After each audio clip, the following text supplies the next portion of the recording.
thì đó đạt được rồi đong tạm một ngày nó lên tắc khôi tịnh lật lật ố phải đó đó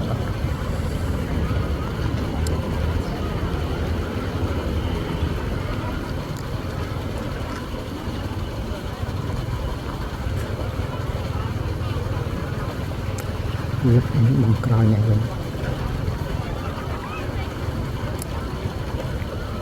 mua cái nọ bàn rồi mà trở lại đó nữa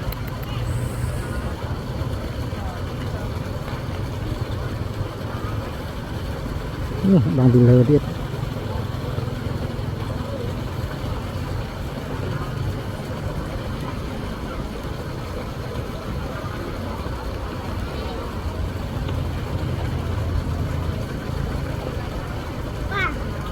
mau rồi tăng lo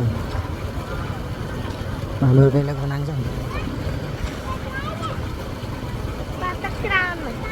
tắc tràn rồi cùng bà từ con phạm công can từ xa bớt này tôi chứ nào tôi nói liệu tập trôi mà đó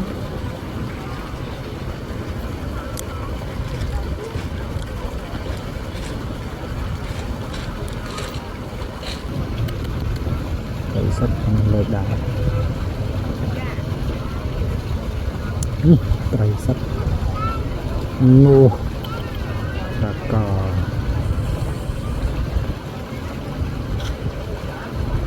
chất thờ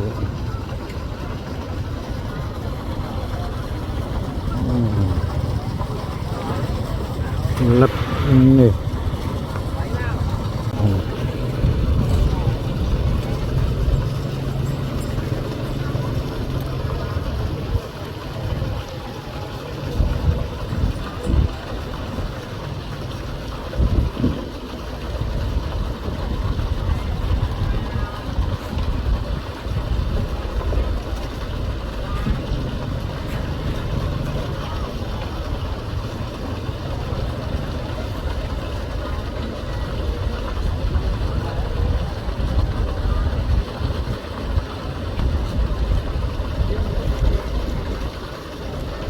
thì một tục cho đào nó tray một tục một màu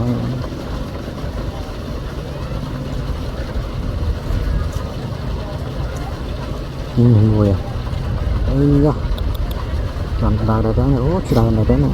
đột thật lắm đó tập tray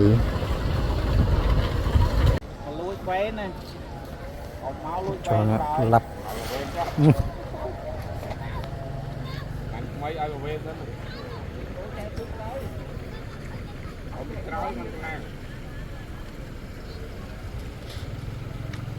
cái hồ